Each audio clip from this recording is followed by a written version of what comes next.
Le ton va encore monter sur le Club Poker Radio. Une émission présentée par Winamax, la référence du poker en ligne. Ok. Et nous revoici, toujours en compagnie de Chichi, et Gaël nous a rejoint. Salut Bonsoir, Gaël. Et Gaël, on précise, hein, c'est pas un fond vert, hein, elle est vraiment là. Ouais, Salut Gaël, ça va? Oh là là là là. Alors, par contre, on t'entend un peu de loin. Ah, c'est mieux? Oui, c'est bien, voilà. You make me so jealous with this wine, I'm not gonna lie. Ah, I would love to be joining so bad right now. avec nous ce soir, c'est Robert Kuhn. Bonsoir, Robert. How's it going, buddy? No, you have to say it in French. Oh, I'm sorry. Fuck, I didn't even know what that means. Can you repeat that slowly? No, you have to say it in French. You said it perfectly. Said it. Bonjour tout le monde, right? Oui. Yeah. Oh, okay. That's right. I tried to practice for like an hour before. Try to get a couple words down. Yeah, well, Felix. Gaël, vas-y, présente-nous un petit peu Robert. Oui, ce soir, donc c'est Robert Kuhn qui est donc un joueur bien connu sur le circuit américain. Il vient de gagner son premier bracelet cet été. Il avait déjà fait beaucoup de places de table finale, etc. Il a environ 6 millions de gains live et online. Et c'est aussi le créateur de Elite Poker Coaching, qui a des coachs comme Tim Reilly, par exemple, qu'on avait interviewé, Oui. ainsi que d'autres coachs. Et donc, voilà, c'est le créateur du site et le coach principal. Et il vit en ce moment à Playa del Carmen. Donc, Ah, c'est ton voisin. Attends, oui. t'es à Playa del Carmen, là, encore? Yeah, no, I'm right next to it, dans un autre hôtel, mais à côté de Playa del Carmen. La meuf, elle vit dans des hôtels. Mais c'est ça, mon gars, la vie de star, c'est ça. C'est ça. So I was presenting you briefly. So as I said, you already have a long career behind you. You're playing poker for more than 10 years. But this summer, you had your first WSOP bracelet. You won even 3. It was a $400 for like more than...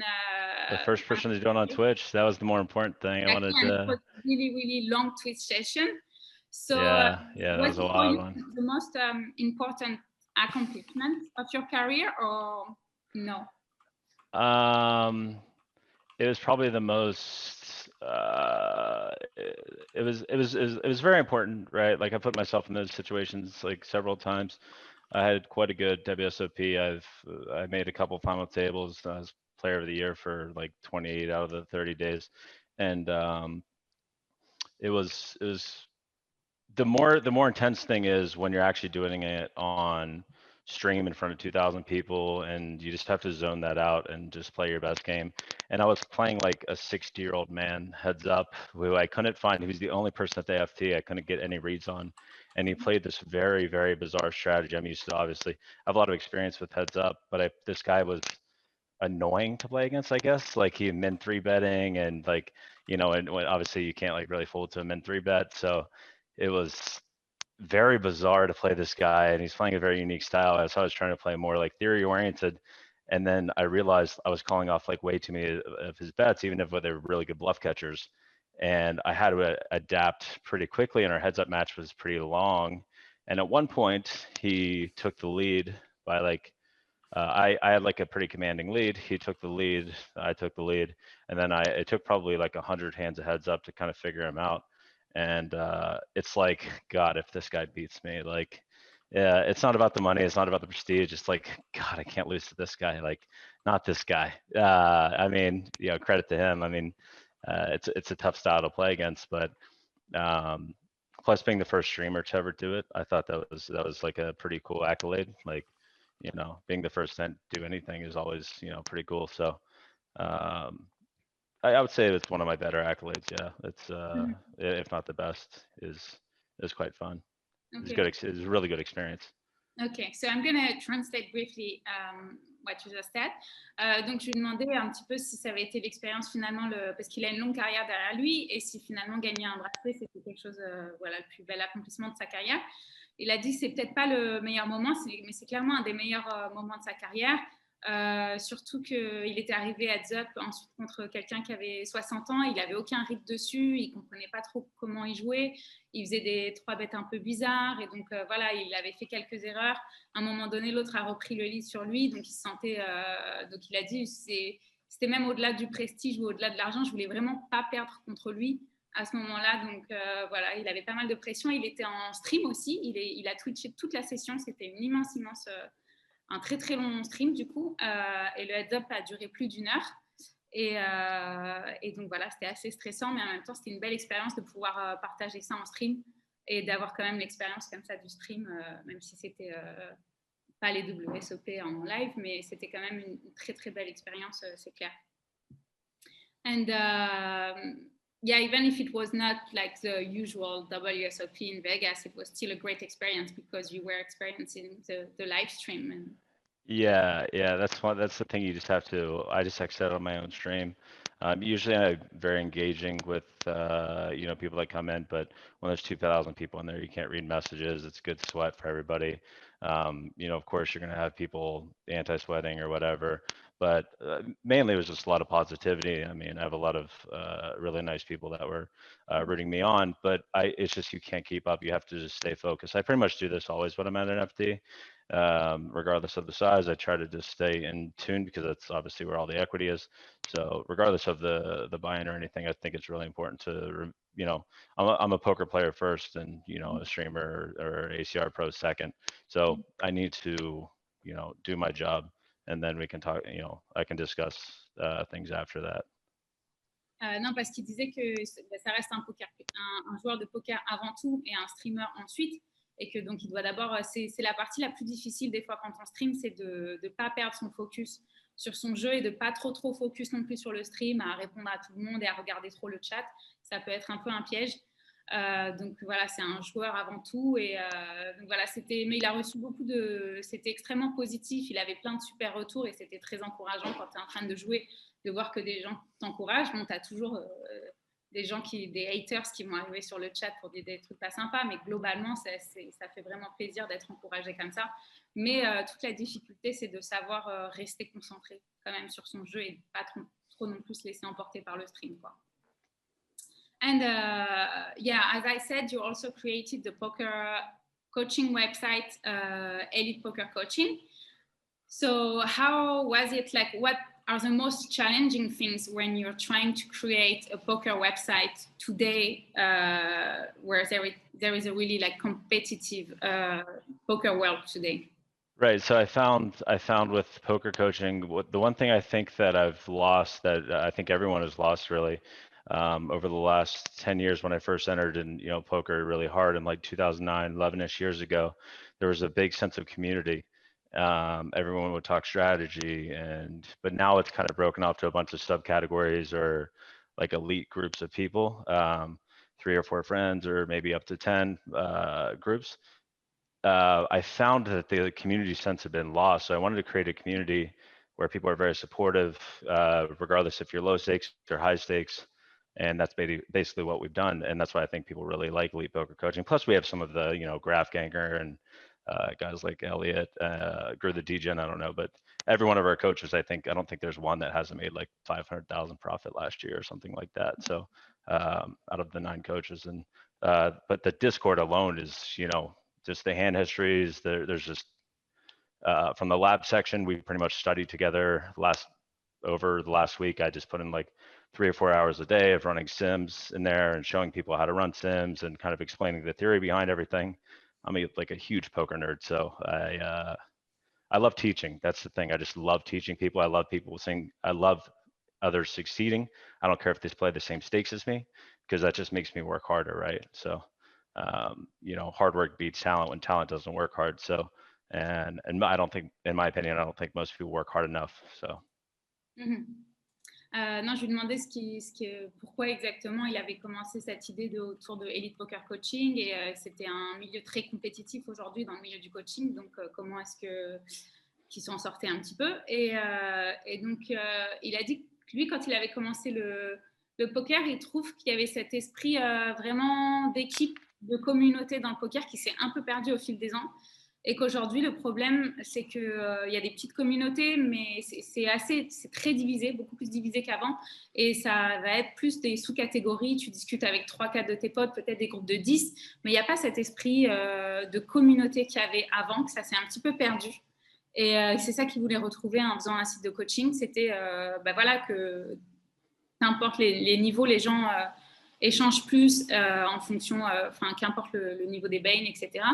Et que donc il a réuni une super équipe de coachs autour de lui, dont il est super content. Il pense qu'il n'y en a pas un seul qui a fait moins de 500 cas l'année dernière. Il y avait Tim Riley aussi, par exemple, qu'on a interviewé il y a quelques mois. Donc voilà, c'était plus pour retrouver cet esprit-là. Ils ont une énorme chaîne Discord où tout le monde discute, et ça, c'est un peu ça qu'il aimait, et que lui, il a toujours adoré enseigner. Il aime quand les gens gagnent, même si c'est des gens qui jouent au même niveau que lui. Les mêmes stakes que lui, mais voilà, c'est quelqu'un qui aime voir les autres gagner, qui aime voir les autres apprendre. Et il dit, je pense pas qu'aujourd'hui les gens apprennent assez, personne ne travaille assez vraiment assez son jeu, quoi, encore. So yeah, I was trying to translate briefly. It's not always. Sorry, my answers are pretty long. I'm No, surprised you remember everything. We had way to work, so don't worry about that. And how would you choose? Like, how to be a good coach? How did you choose your coach? Coaches that I look for are people that have a lot of drive, a lot of people that are both, because I think the best players are both intuitive. I think they need to have a lot of experience. They can't just be pure theory. They can't be, obviously you can't be pure exploitative. That's not a thing.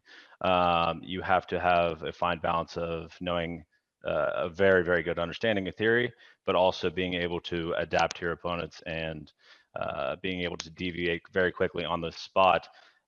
Much like what I had to do with the guy heads up is, because I'm so used to studying theory and stuff, that you have to be able to adapt to, because running, even though it's like your perfect combo to run triple barrel bluff against this person, it would be like a terrible bluff, right? But and then against a really good player, it'd be like a great bluff.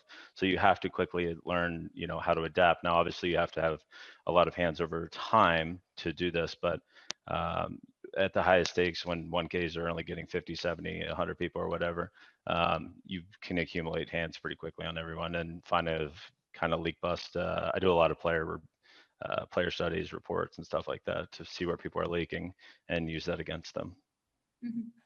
Je lui demandais c'était quoi un petit peu ses critères, comment il choisissait des coachs pour son site. Donc il dit qu'on ne peut pas avoir un coach qui uniquement, bien sûr il faut que ce soit des gens qui connaissent très bien le jeu d'un aspect théorique, mais que si on se base uniquement là-dessus, c'est pas la bonne solution. Il faut des gens qui soient aussi intuitifs et qui sont capables de s'adapter. Et ça, c'est aussi important voilà, que lui, il n'aurait pas gagné son bracelet s'il avait vu que d'un côté théorique du jeu. Et que si on ne sait pas s'adapter aussi à l'adversaire qu'on a en face de soi, on ne saura pas être un bon coach, on ne saura pas bien jouer. Donc, il y a plus des coachs qui sont comme ça, capables de s'adapter très rapidement. Donc voilà, en gros, c'est ça. Je crois que j'ai loupé quelques trucs, mais c'était ça. Non, ça va, t'es bien. T'es pas mal. T'es pas mal. And I had a question because on an interview, and you also said it previously, that you're really like a huge poker nerd and you love to study a lot. And so when you started poker, PO didn't exist and all those tools didn't exist, but now you really focused a lot on working on PO and running sims. So what do you think it's the future of the game with that? Like, how do you manage to balance between also like I go through phases. Basically, I've never had a problem studying. Like a short study day for me might be 1 or 2 hours. Right now, I'm probably putting in something like 6 hours a day. But this is because mainly the fitness bet and all that stuff. I basically am taking a break from poker, and all day I'm just doing fitness stuff and running sims, and I'm in the lab. The lab is part of our Discord with Elite Poker Coaching, where people can see my screen. They come in there, we talk strategy. I show them, why certain suits are bluffing, why certain hands are bluffing, the theory behind betting, and it's very interactive. It's very engaging. It gives that sense of community. And when people don't understand, especially the lower stakes players, there's plenty, and there's plenty of higher stakes players in there as well. It's very easy to engage and explain. I think that's what makes a good coach is being able to explain to the lowest stakes guys in a kind of a simplified manner. You don't have to use a lot of technical jargons in poker. I think that's like kind of a dumb thing to do. A lot of people would like to use these, these really annoying words that are just like kind of make you seem, dumb, in my opinion. Like, I don't think it's like a thing. Like, it's very easy to explain your thought process without actually having to use this crazy technical jargon.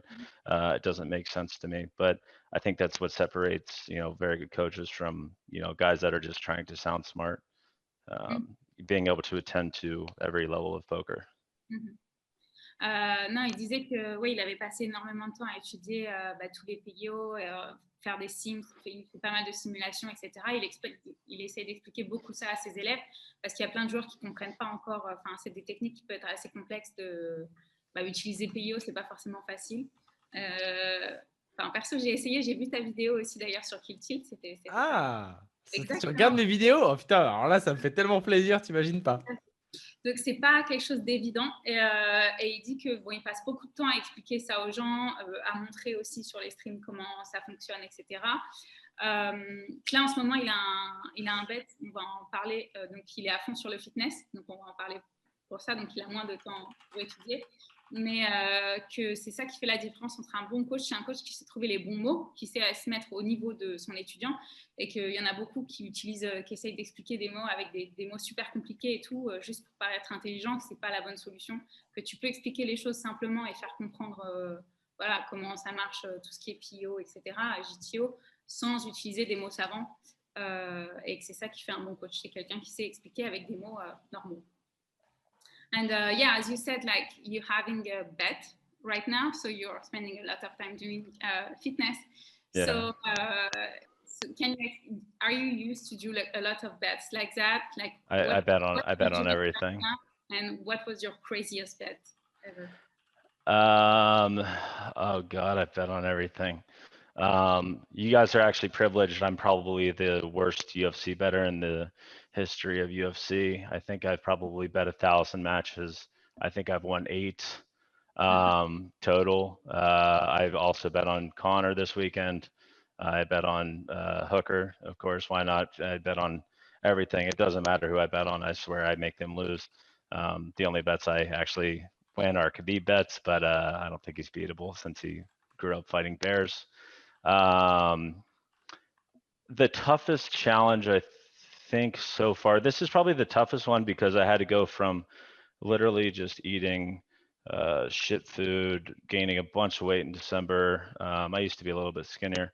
And then we were doing push-up where we were all on the beach. And of course, we're all betting on how many push-ups everyone can do. And I started off with 7. And I didn't think I could actually do 7. I actually thought I could do like 3 or 4. But I've been lifting my whole life. And, we're probably up to my max right now. This was, 17 days ago. We made this bet. The very next day, I did 2 sessions of cardio. I started off with 5 push-ups, like 5 or 6 times a day. And now I'm at like 20 push-ups, maybe 7 times a day. So I can probably maybe max out at like 30. I have to get to 50, but I'm putting in a lot of work. I'm down 25 pounds since the bet in 17 days, which is great. Of course, a lot of that's going to be water weight and stuff at first, but I'm feeling strong. I'm feeling good. But it feels good to feel good. Like I wake up with a ton of energy. I'm able to sit longer hours. I don't have any pains when I wake up, actually very excited to work out. Like it's becoming almost like if I don't jog or do like my cardio, I get kind of like anxious. So I find it very therapeutic to actually work out. And it's, I haven't felt that way since probably high school. I was 310 pounds at one point my freshman year in high school. Then I got down to 185. I don't know what that is in kilograms, but less than half. Yeah, like 2.2 to 1, right? And I kept that off for a very, very long time until I played poker, and then I went to college, and of course, poker, drinking, pizza, all that stuff. So, but this time the weight's staying off because now this is a habit. At this point, it's a lifestyle. Non, parce que je lui demandais si c'était un habitué des bêtes et si c'était quelqu'un qui faisait beaucoup de paris, de trucs comme ça. Et donc, il a dit que oui, il bête un petit peu sur tout. C'est le pire betteur de UFC, certainement, parce qu'il a parié sur plus de 1000 matchs et il en a gagné que 8. Donc, c'est très, très vite. Ah oui. Ouais, c'est ça. Donc, Pas un ratio de ouf. Non. Même si tu cliques au hasard, normalement, Ouais, c'est... même au pif, normalement, tu fais un miracle.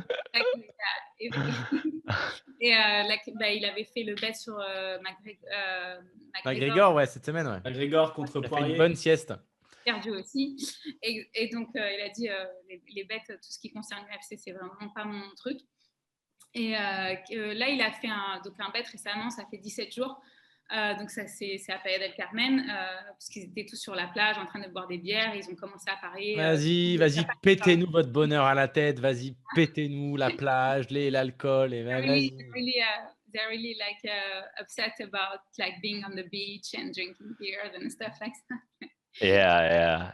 It's quite freeing here, as you know. So. No, we don't know. No, we don't know. No. Hey, I have a spare bedroom if you want to come visit. Ici, we are cloud in the sky and a small apartment, and we can get out. Okay. But you guys can't leave. You guys can't leave France at all. Because he's poor. Yeah, they can leave, but there is a lockdown at 6 p.m. Yeah, it's like a lockdown here. You know. Wait, but you can't leave countries at all. Like if you wanted to come to Mexico. Yes. We don't have any money. We don't have money. I'm not gonna charge you. Just come stay. I got a spare bedroom. Who cares? You know, yeah.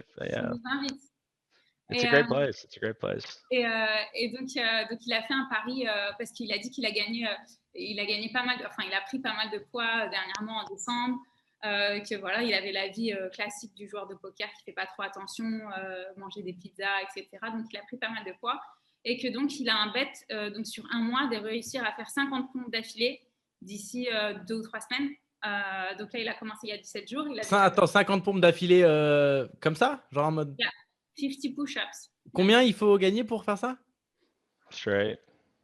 How much is the bet for the 50 push-ups? It's not a lot of money. It's more it's really not like a lot of money. It's more the people that, one of the most motivating things in life is when people tell me you can't do something. I use that as fuel. That's like it doesn't matter if it was $100 or 50K. Okay. I would treat it the exact same way because when for example, if I'm doing like a really hard workout, like maybe 40 minutes swimming or something like that, the first 10 minutes suck, right?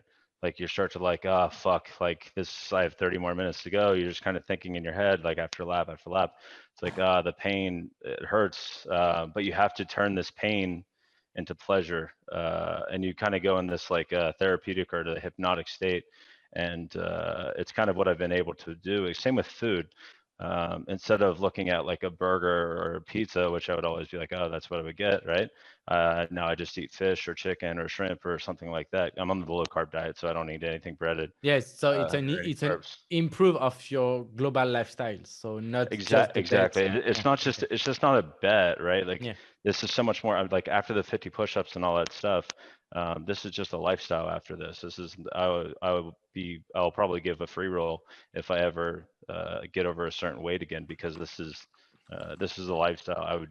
I'm not going to lose 40 or 50 pounds and then give it back. It would be such a waste of time.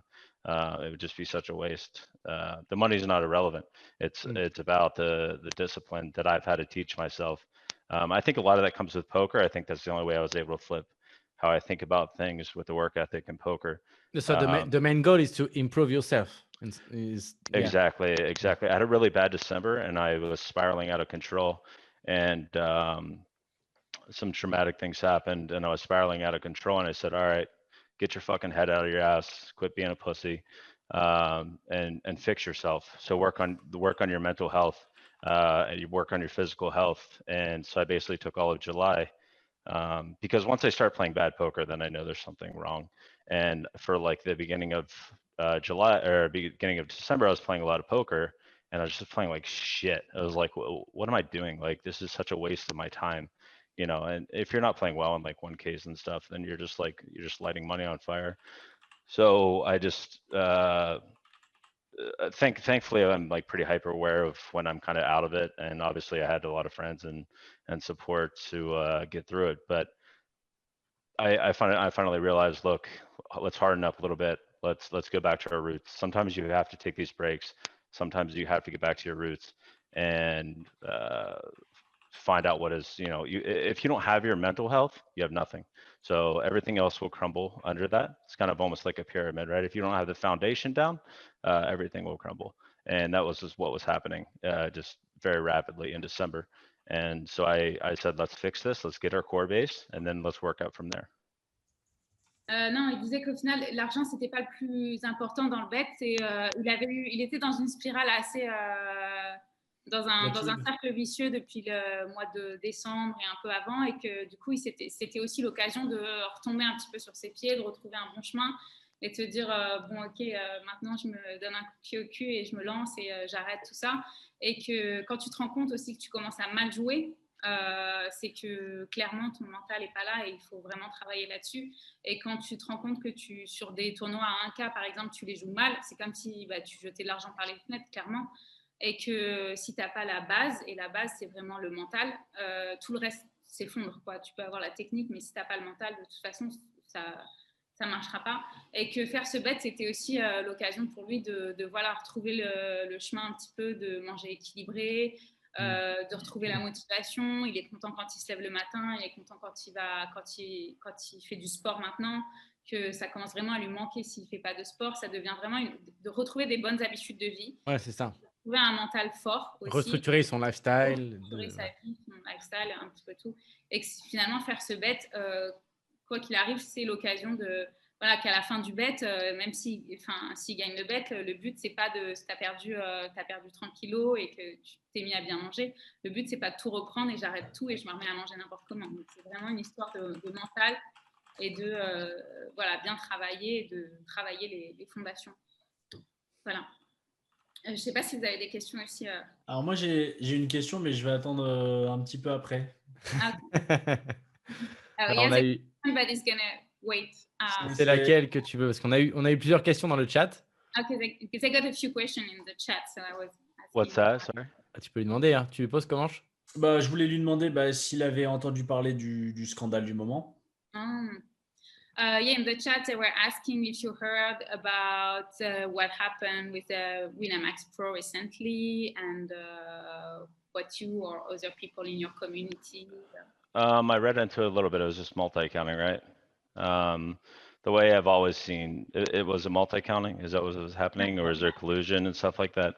The way I've always seen cheaters. The multi-accounting. That the scandal is. Yeah. So look, I'm an ACR pro, so I have to deal with these kind of things a lot. And I get messages about, ACR just had a really good hire with Randy Lewis, played more poker than pretty much anyone. He was a Stars pro for many, many years, cash game player. He's the new head of security. And I've talked with the CEO, Phil, is probably like the world's coolest CEO. And we discuss these things, and there's no room for cheating. It's fucking ridiculous to me that people find the need to cheat to win at poker. It's ridiculous. I think it's the dumbest concept. If you have to cheat to win at poker, you're not fucking working hard enough. And that's my mentality, is always, I'm not some savant. I'm not some above average intelligence. Actually, I would think I would probably be below average intelligence. However, I probably work 6 times harder than the regular person, so I can propel myself. That's cheating or collusion or doing any of that stuff is obviously, that should be lifetime banned. You should be banned. You should be ashamed. You should be called out by the community. I don't know who this was exactly, but whoever it was, it doesn't matter who it was. It could be my best friend. It's a pathetic way. It's a pathetic way to play the game, and you should just be ashamed of yourself. And to make the conscious effort of cheating and knowing you're cheating is even worse. I mean, it'd be like stealing from someone and know you're stealing. It's just like. It's just not a thing. It's just just get better and then beat people in money. Then beat people out of their money. Don't fucking have 2 accounts and do, squeeze or cheat or however you're just colluding. It's just stupid. It's just dumb. Just shows me you don't know what you're doing. Mm-hmm. Non, il disait que oui, ils en ont entendu parler. Content, hein? Non, il était vénère, ouais. Et il est aussi, Bon, il a raison. Hein. il est aussi sponsorisé par ACR, donc America Cartoon. Donc c'est un problème qu'il connaît, qu'il a pas mal travaillé avec Randy Lou, qui était un des plus gros joueurs de la room. Nanonoko, pour ceux qui ne connaissent pas le nom. Et qui travaille à améliorer la sécurité du site. Donc, ils en ont beaucoup parlé en interne de ça. Et il a dit que pour lui, c'est quelque chose voilà, il est très, très dur par rapport à ça. Il a dit qu'il n'y a pas de place pour les tricheurs, que ce soit du multi-accounting ou de la collusion. C'est la même chose, c'est de la triche. Et que si tu as besoin d'utiliser des procédés comme ça pour gagner, tout simplement, c'est que tu n'as pas ta place dans le C'est que tu es une merde, quoi, un peu. Hein. Ouais, oui, il n'a pas dit ça dans ces mais pas loin. Et que donc, non, ça n'a pas sa place.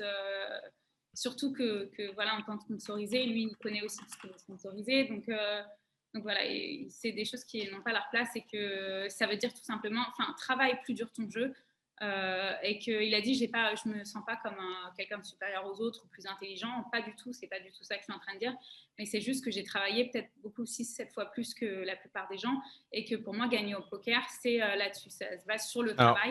Et que, voilà. Du coup, on nous pose une question sur ACR, donc la room sur laquelle il est sponsorisé. Dans le chat, on nous dit, donc, on parle bien d'ACR, la room sur laquelle Joe Ingrams avait dénoncé un nombre de bots hallucinant. Et justement, où est-ce que ça en est cette histoire? Donc, moi, je n'étais pas au courant, donc du coup, s'il peut nous en parler. Je ne savais pas non plus.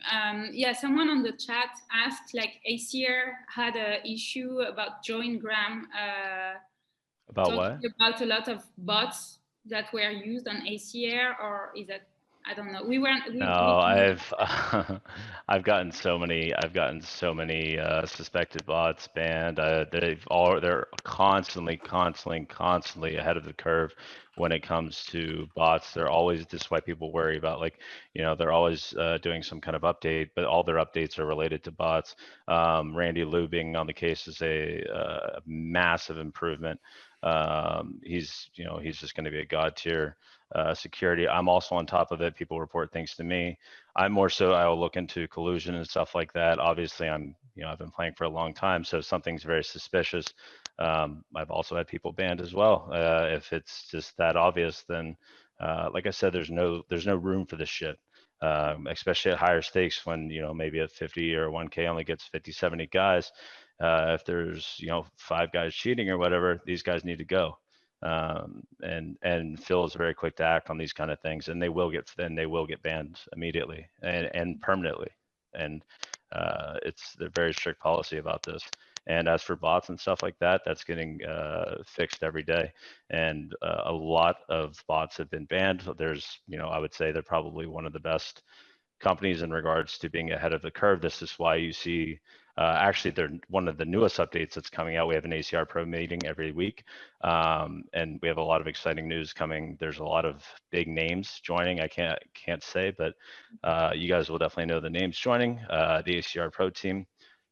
Big names, but we cover all these different topics in the ACR Pro meetings, right? And I don't want to actually say what's going to be happening to prevent bots pretty much permanently, but what's going to be happening is going to pretty much eliminate anything if they're not already eliminated.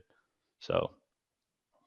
Non, il dit que c'est une question sur laquelle ils ont énormément travaillé, qu'ils continuent à énormément travailler, que depuis que Randy Lou a pris la tête du service, justement, par rapport à ça, il y a eu des améliorations énormes qui ont été faites sur le site, qu'ils ont des mises à jour tout le temps, toutes les semaines, qu'ils ont déjà ban des tas de bots et qu'ils continuent à en faire régulièrement, et que lui aussi regarde aussi tout ce qui est problème de collusion, etc., surtout sur des high stakes, et que c'est des choses qu'ils arrivent à beaucoup plus à bien repérer maintenant, et que voilà, ils continuent à ban des gens et qui sont très à cheval sur tous ces principes-là.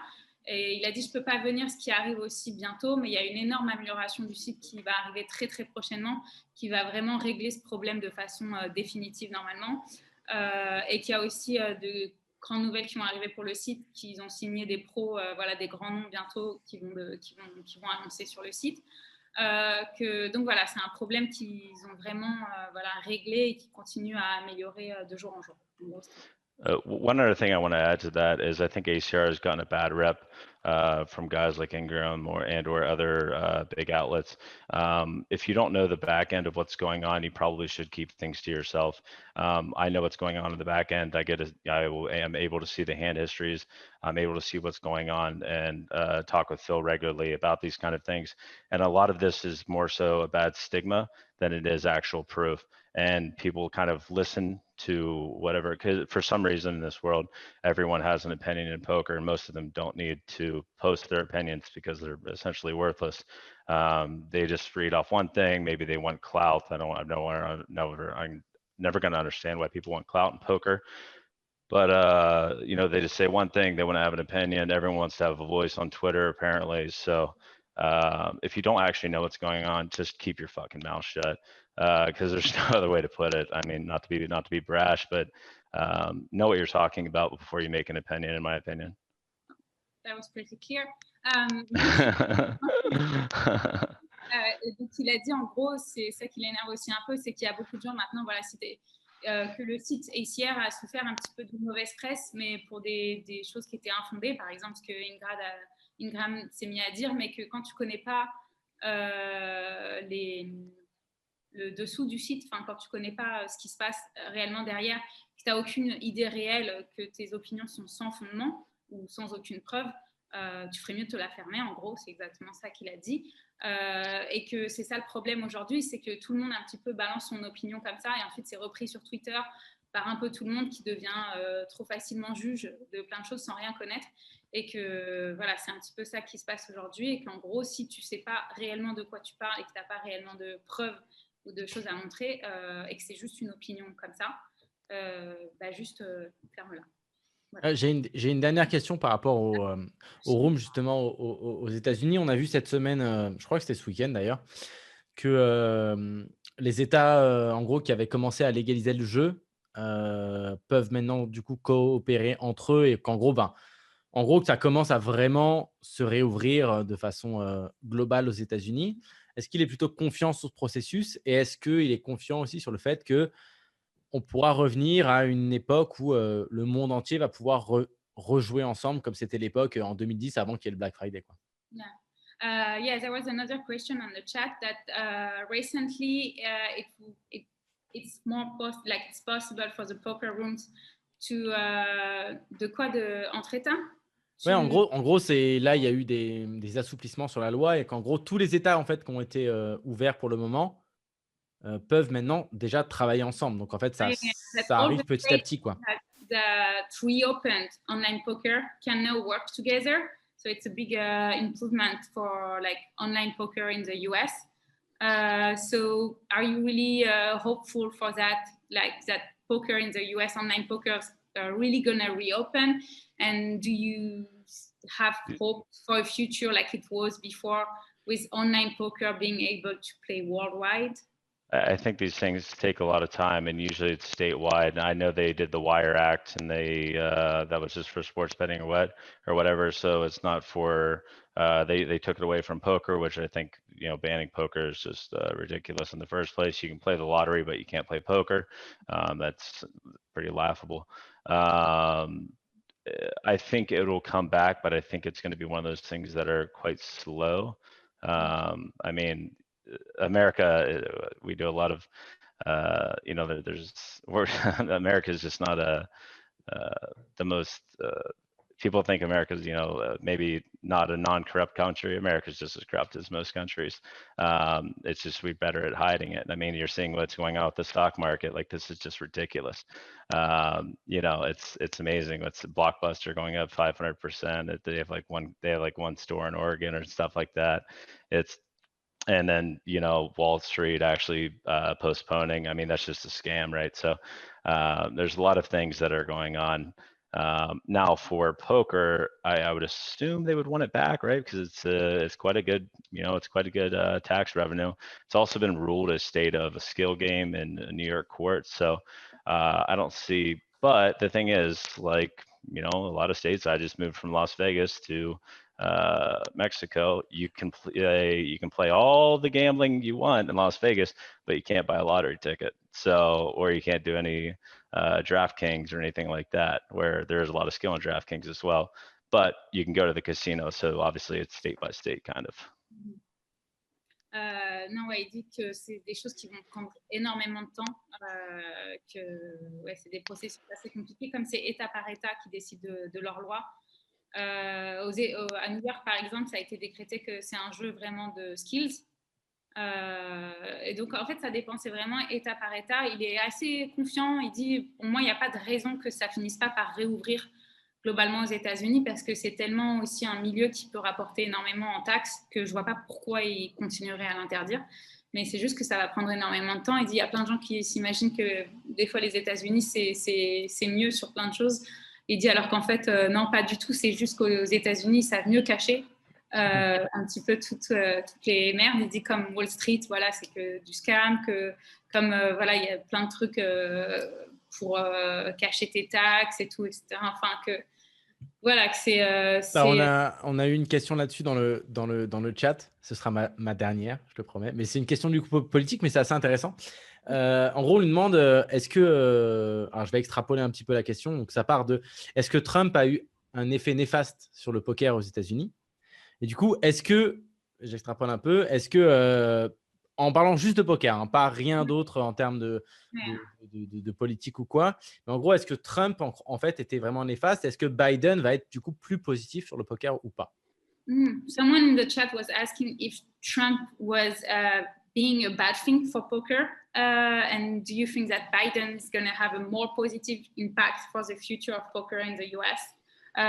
Only about poker, not political views. Yeah, I mean, I don't think Trump had any effect on poker. I don't think that was part of his plan, or I didn't think that was like one thing that I think he was just neutral, right? Like he didn't have a stance on it. I just don't think that was ever going to go through with Trump. Now, will Biden make something? Well, the Wire Act is a big thing, right? So I guess he already has. I mean, he's already done more than Trump in that regards.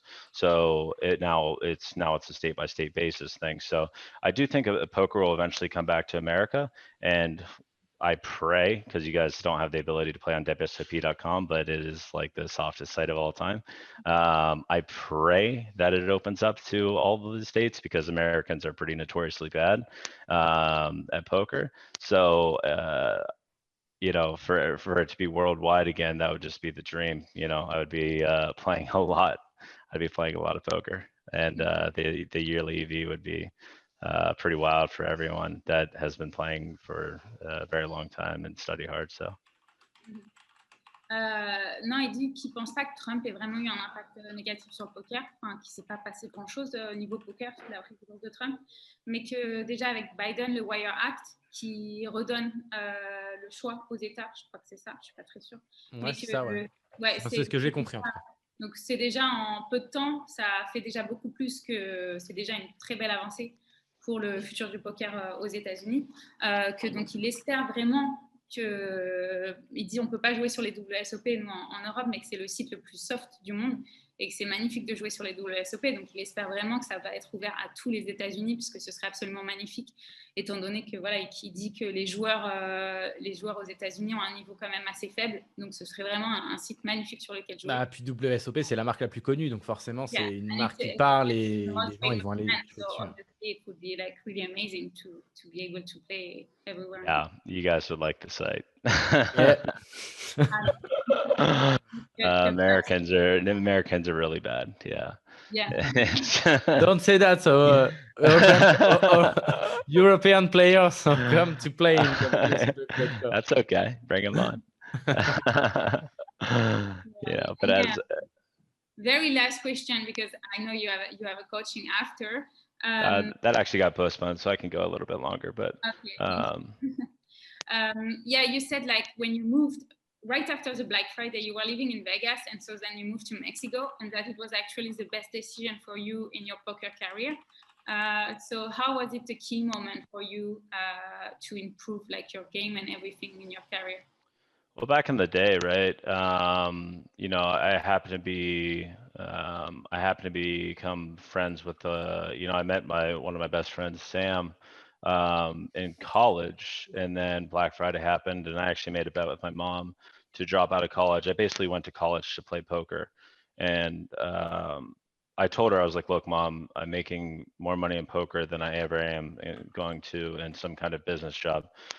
This is my sophomore year of college, and I made a bet. It's like, she's like, okay, well, she works in a casino as well, and she's like, all right, if you can make 50,000 this semester, you can drop out of college. Well, I wanted something on Stars for like 55,000 that next week, and then the rule was I had to make like 20,000 every quarter after that, or every like 2 months or something, and then I won like another 20,000 next week. And then like a month or two later, Black Friday happened, and I had to, we had to make the decision. I had like 95% of my net worth on Poker Stars. I didn't think that was a thing. I didn't have the foresight to be like, why don't I just cash this out? I was like, I'm good on money, so I don't need to really just leave it in there and, play higher and higher, because I'm a fucking degenerate when it comes to, just let it roll, because no one knew what they were doing back then, including me. Like there was no really study tools, maybe just like some reshove stuff, but I would spend a lot of time on 2+2 high stakes form. I talked a lot of poker with Deeb, talked a lot of poker with my other friends. This is what I was saying about the community aspect of poker. Back then, everyone was guessing. Now there's just little PIO groups here and there, or people just running, Monk or Solver or HRC or ICMIs are all day. This is why I wanted to bring back that sense of community, because I miss it, and these little tight knit groups, I think, can all collectively learn from each other. And there's plenty of, there's plenty of ways to improve from each other, and not just do it yourself. And most of my career, I've done it myself. But me helping others is probably like the most gratifying thing. When I get a DM or something, it's like, hey man, I just won 15,000 last night. That's changed my life. Like I can treat my kids, my family to a good Christmas, all this stuff. Like that to me is like the most rewarding thing. It doesn't matter if it lowers my EV. It doesn't matter if it hurts my net, my net overall, or EV on the year and stuff. I really, really care for people and their success, and there's nothing more gratifying than that. Non, parce que je lui demandais, parce qu'il avait dit plusieurs fois dans des interviews qu'il habitait à Vegas à l'époque, et il y a eu Black Friday, et il a déménagé au Mexique, et il a dit que ça avait été une des meilleures décisions de sa carrière. Donc je me demandais un petit peu pourquoi. Il a dit que quand il avait commencé à jouer pas mal au poker, c'était au début où il était à l'université, mais que il n'avait pas vraiment de motivation pour être à l'université, comme plein de joueurs de poker. Et que pour lui, donc il avait expliqué à sa mère, écoute, je vais faire plus d'argent au poker que je pourrais faire avec le job que je pourrais avoir à la fin de mes études. Et donc le deal, c'était si tu arrives à faire en un semestre $50,000, parce que sa mère travaillait dans l'univers des casinos déjà, donc elle connaissait un peu. Ah, donc elle connaît. Ouais, donc si tu arrives à faire 50K en un semestre, tu auras le droit de quitter la fac. Et il a dit la semaine d'après, il a gagné un tournoi sur PokerStars pour $55,000. Putain, la vie facile. Ensuite, il devait gagner. Ensuite, le deal, c'était d'arriver à gagner tous les 2 mois, un truc comme ça, 20K, tu vois. Et la semaine d'après, il a fait encore 20K sur un autre tournoi. Donc, en gros, il a pu dire, OK, c'est bon, j'arrête, tu vois. Et que plusieurs semaines, juste à peine un peu plus tard, il y a eu Black Friday. Et que donc, c'est à ce moment-là qu'il a déménagé au Mexique. 95% de ce qu'il avait gagné au poker, c'était sur PokerStars. Parce qu'il s'était jamais dit, il avait jamais pensé à cash out. Il s'était dit, de toute façon, je les laisse là et je vais jouer de plus en plus high stakes. Et voilà. Et il a dit à l'époque, personne ne savait vraiment ce qu'on faisait. Moi non plus, je ne savais pas ce qu'on faisait. Il y avait très peu aussi d'outils pour apprendre le poker. Et c'est pour ça que j'allais beaucoup sur 2+2, que je parlais avec plein de gens, Sean Deep, Samuel Phillips, etc. Et il dit, c'est ça aussi dont je parlais dans l'esprit de communauté qu'il y avait avant dans le poker, qui a un peu disparu aujourd'hui, où les gens apprennent au sein de leur petit groupe d'amis et qu'il n'y a pas cet esprit-là où tout le monde parle ensemble sur des forums à essayer de comprendre un petit peu c'est quoi ce jeu et comment il faut jouer, où tout le monde était un petit peu en train de deviner quels sont les bons moves, et qu'aujourd'hui, c'est beaucoup, beaucoup plus sectaire. Et que donc, il est parti au Mexique, et c'est comme ça un petit peu que son aventure a commencé, et qu'il a découvert toute une communauté. Donc voilà, c'était un petit peu ça l'histoire. Que bon, il avait 95% de son argent sur PokerStars, mais remonter la pente. Thank you very much. Like that was a very long interview, like around 1 hour.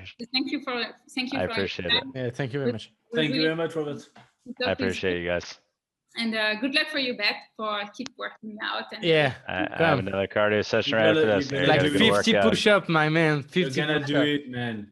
I'm Come gonna on. do it. Yeah, I have a lot of determination. So I'm gonna after this, I'm going to work out again. So I work out twice a day, every day. So Yeah, but after Uh, that, just one pizza, and after you work out. I don't know, man. I look at food differently. I'm gonna party though. I'll tell you that. No, much. okay. I'm probably gonna. I'm sure Gail will be there. I saw her her and her boyfriend, Carl, playing tennis yesterday when I was running laps around the track and doing stuff. So yeah, they're playing a little bit of tennis, and I'm pretty bad at tennis, but we'll have to play sometime. But the day of the bet, I'm gonna wait probably till 11 or something, but I'll probably host a party after that. So of course you're invited. So, yeah, I'm Yeah, gonna I posted in our group chat about that. Bon, bah, Gaël, tu vas nous faire une petite story, hein? I don't know if you You're making me so jealous with your French wine, man. I can't. I have this temptation. Oh, it's poison you're putting in your body. Oh my God, both of you! Stop! Stop! Say fuck yourself. You can say it's French. We are French. We are French. What We you want. actually we sleep with a bottle of wine. Yeah. Hey, trust me. After this bet, I'll be doing that. But it is a lifestyle. After this, I'll be. No, it's a good bet. It's a good bet. It's a good bet. It's a very good Yeah. light PV bet for me. So. So thank you very much. I'm gonna let them know if you want the bet or not, and Absolutely. and good luck for everything and your next Good luck, session. man. And how do I say goodbye in French? Au revoir. Au revoir. Au revoir. Au revoir. All right, everybody. Yeah. Thank you very much, guys. Thank you for having me on. Thank you very much. Bye. Bye. All right. Bye. All right.